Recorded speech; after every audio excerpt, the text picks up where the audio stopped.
দুঃখ তাকে তাড়া করেছিল। মেয়েটা ছুটতে ছুটতে কি আর করে, হাতের চিরুনিটাই ছুঁড়ে মারল দুঃখকে। আর অমনি চিরুনির 100 দাঁত থেকে গজিয়ে উঠল হাজার হাজার বৃক্ষ, সাপদসংকুল সঘন অরণ্য। বাঘের ডাকে ছমছম অন্ধকারে কোথায় হারিয়ে গেল কি করে। মুঠোর ছোট্ট আতরের শিশিটাই ছুঁড়ে মারল ভয়কে। আর অমনি সে আতর ফুঁসে উঠল, ফেঁপে উঠল ফেনিল ঘূর্ণিতে, প্রখর কলরলে। যোজন যোজন বেপে হিংস্র গেরুয়া স্রোতের তোড়ে কোথায় ভাসিয়ে নিয়ে গেল ভয়কে। এবারে মেয়েটা পিছন দিকে ছুঁড়ে মারল শুধু দীর্ঘশ্বাস। আর অমনি সেই নিঃশ্বাসের হলকায় ফস করে জ্বলে উঠল তার সমস্ত অতীত। 10 দিশিতে দাও দাও ছড়িয়ে পড়ল উড়ন্ত পুড়ন্ত বালির মরুভূমি। এখন মেয়েটা নিশ্চিন্ত হয়ে ছুটছে, 2 হাত মাথার উপরে তোলা। যাক, এবার তাকে তাড়া করেছে তার গন্তব্যটায়। নমস্কার বন্ধুরা, দশভুজার দিনরাত্রিরে সবাইকে স্বাগত। শ্রদ্ধেয়া নবনীতা দেবসেনের জন্মদিনে তারই কবিতা দিয়ে শুরু করলাম আজকের দশভুজার দিনরাত্রিরের আড্ডা এবং ছোট্ট একটা রেসিপি। চলো দেখে নিই তাহলে।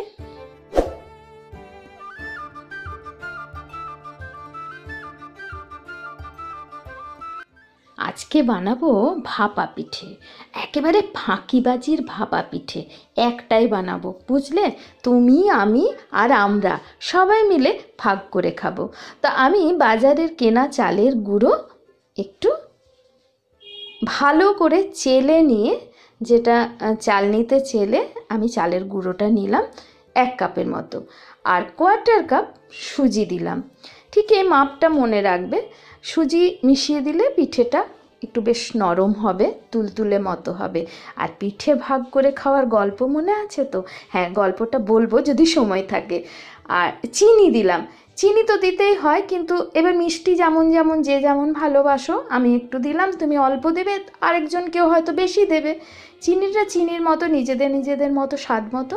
সামান্য লবণ, লবণটা দেওয়া চিনির স্বাদটাকে বজায় রাখার জন্য লবণ দেওয়া। সামান্য নুন, চিনি, সুজি আর ময়দা খুব ভালো করে মিশিয়ে নেওয়ার পর একদম নর্মাল টেম্পারেচারের যে জল, সেই জল দিয়ে আমি খুব ভালো করে একটা ব্যাটার তৈরি করে নিচ্ছি। এই ব্যাটার তৈরি করাটা হচ্ছে কিন্তু খুব সাবধানে করতে হবে।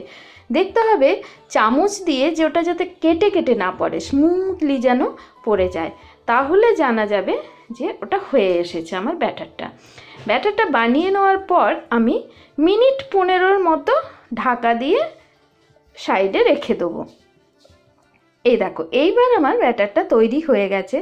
যদিও সুজি দেওয়া আছে, পরবর্তীতে যদি আবার জল লাগে হয়তো দিতে হতে পারে, তো সেটা আমি 15 মিনিট পর দেখে নেব। মিনিট 15-র জন্য আমি ব্যাটারটাকে সরিয়ে রেখে দিচ্ছি। আর এখানে আমি পুরের জন্য বানিয়ে নেব নারকেল আর গুড়। গুড়টা বাজারের কেনা কোনো নলেন গুড় বা খেজুর গুড় নয়, একদম গুঁড়ো গুড় যেটা বাজার থেকে আমি কিনে ব্যবহার করি, সেই গুড় দিয়ে এই নারকেলের কোড়াটাকে আমি খুব ভালো করে মাখিয়ে নেব। আমি প্যানটাকে গরম করে নিয়েছি। ফ্রাই প্যানটাকে গরম করে নেওয়ার পর নারকেলের কুড়োটা দিয়ে দিলাম। নারকেল কুড়োটা দেওয়ার পর ওখানে কোনো ঘি, তেল, জল, দুধ কিচ্ছু দিইনি। নর্মাল প্যানের মধ্যে আমি নারকেল কোড়াটা দিয়ে দিলাম। গরম হয়ে যাওয়ার সাথে সাথে গুড়টাও দিয়ে দিলাম। গুড়টা দেওয়ার পর আমি সামান্য একটু এলাচের গুঁড়ো দিলাম, যাতে ফ্লেভারটা খুব ভালো হয়। আর খুব বেশি আঁচে নয়, একদম ধিমে আঁচে, যেটাকে লো ফ্লেমে নাড়াচাড়া করার পর শুকনো করে রেখে দিলাম। মিনিট 15 হয়ে গেছে। এদিকে ব্যাটারটা খুব ভালো সেট হয়েছে। এবার আমি একটা মাইক্রোওয়েভ পাত্র নেব, যেটা আমি ওভেনের মধ্যেই বসিয়ে রান্নাটা করতে পারবো। এখানে তোমরা অ্যালুমিনিয়ামের বাটি বা যে টিনের কেক কেক টিনগুলো হয় সেগুলো তো করতে পারো, কিন্তু যেহেতু এই ছড়ানো ব্যাপারটা আছে তাই আমি এই পাত্রটাই ব্যবহার করছি। একটু ঘি বুলিয়ে নিলাম, দেখতে পাচ্ছ ঘি জমে গেছে, যদিও এটা গরম জায়গায় বসবে তাই আমি এটা নিয়ে আর টেনশন করছি না। ঘিটাকে বুলিয়ে দিলাম যাতে আমার খুব তাড়াতাড়ি পিঠেটা উঠে আসে। একটাই পিঠে বানাবো, ভাগ করে খাবো, মনে আছে তো? হ্যাঁ, একটু বেকিং সোডা দিলাম, এটা তোমরা দিতেও পারো না দিতেও পারো, আমি এই কারণেই দিলাম যাতে বেশ ফ্লাপি হবে, খেতেও খুব ভালো লাগবে।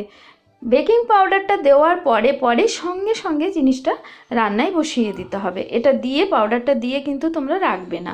একটা সামান্য ছোট অ্যালুমিনিয়াম ফয়েল আমার বাড়িতে ছিল বলে তাই, তোমাদের যদি না থাকে তোমরা একটা অন্য ঢাকা দিয়েও দিতে পারো। ওদিকে আমি কড়াইটা একটু ফ্রি হিটে বসিয়ে দিয়েছিলাম, জল গরম হয়ে গেছে, তার উপর একটা খাবার রাখা স্ট্যান্ড দিয়ে দিয়েছি। সেখানে আমার এই মাইক্রোওয়েভ বাটিটি বা প্লেটটি বা পাত্রটি বসিয়ে দিলাম। এবার সামান্য একটু ফুটো করে ওপর দিকে তুলে দিলাম, কারণ অ্যালুমিনিয়াম ফয়েলটাকে ফুটো করে দেওয়ার এটাই কারণ যাতে খুব ভালো করে ওটা কেকের মতো করে ফুলে উঠবে। আর একটা ছোট্ট লবঙ্গ দিয়ে বন্ধ করে দিলাম ফুটোটা ঢাকনার। 10 মিনিট পর আমি খুলে দেখব।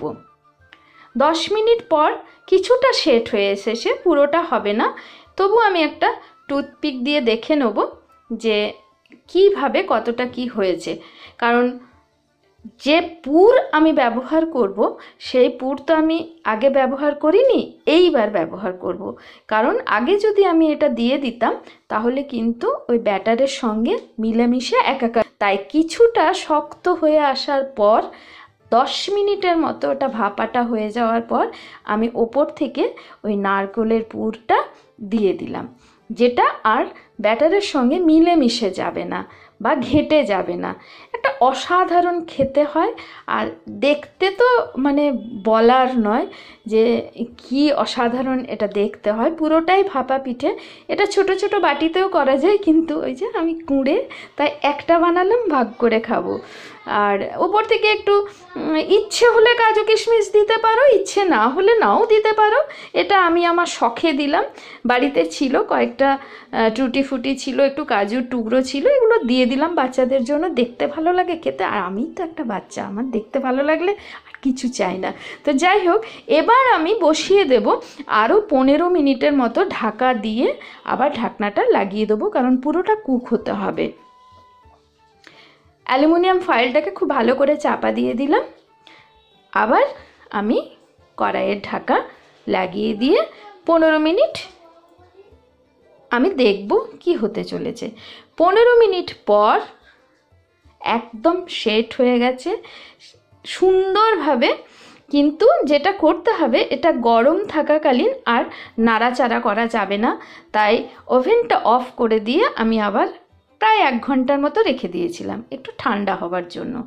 তো ঠান্ডা হয়ে যাওয়ার পর এটাকে তো তুলে জিনিসটাকে দেখতে হবে আদৌ তোমাদের সঙ্গে বা তোমার সঙ্গে ভাগ করে খাওয়ার মতো হলো কি না। হ্যাঁ, হবে তো নিশ্চয়। আর যদি হয় তাহলে তুমি অবশ্যই একবার বানাবে, বানিয়ে খেও তো কতটা সহজ এই ভাপা পিঠে। সামনেই মকর সংক্রান্তি, সেদিন একটু বানিয়ে নিও তো, দেখো কি অপূর্ব দেখতে লাগছে। লেয়ারটা ঠান্ডা হয়ে গেছে বলে আমি এত সুন্দর করে হাতে তুলে নিতে পারছি। এটা সময় দিও, এই স্ট্যান্ডিং টাইমটা দিলে পরে জিনিসটা খুব ভালোভাবে উঠে আসবে। এবার আমি একটা ওপর থেকে থালা দিয়ে উল্টে দিলাম, উল্টে দেওয়ার পর দেখবে কতটা চট করে উঠে, দেখি তো উঠবে তো ইয়া একদম সুন্দরভাবে উঠে এসেছে। কিন্তু তোমাদের মন ভালো লাগছে না, না এটা কি হলো উল্টো, তাই তো?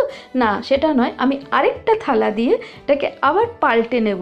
তার মানে কি হলো, উল্টে নিয়ে পাল্টে দেখো, একদম তাই, পাল্টে নিয়ে দেখবে কি চেহারা হয়েছে। এই দেখো, অসাধারণ দেখতে। এবার খেতে হলে তোমাদেরকে অবশ্যই বানিয়ে খেতে হবে। আমি রোদ্দুর সমুদ্র তো এটা তো ভাগ করে খাবোই, তুমি খাবে তো? হ্যাঁ, বানাও।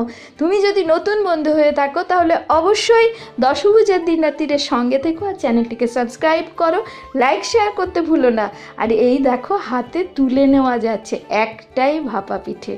এটাকে তো টুকরো টুকরো করব, তার আগে একটু দেখিয়ে নিই তোমাদের যে কি অসাধারণ দেখতে, আর সেই রকম সেটার স্বাদ হয়েছে। তো স্বাদটা তো আমি তোমাদেরকে বোঝাতে পারবো না যতক্ষণ না তোমরা নিজে না বানিয়ে খাবে। চলো এবার তাহলে আমি এই ভাপা পিঠে টুকরো করতে বসি। তো টুকরো করতে গিয়ে দেখো কতটা নরম, ভীষণ সফট। আর কেমন ফাঁকিবাজির ভাপা পিঠে, একদম হ্যাঁ তাই, একটা পিঠে বানালে পুরো পরিবার টুকরো টুকরো করে ভাগ করে আনন্দ লুটে পুটে খাও। তো আজ এই পর্যন্তই। যদি তোমাদের ভালো লেগে থাকে তাহলে লাইক শেয়ার কমেন্ট করতে ভুলো না, আর কেমন হলো জানিও কিন্তু। আজ এই পর্যন্তই, সবাই খুব ভালো থেকো, ভালোবাসায় থেকো, টাটা।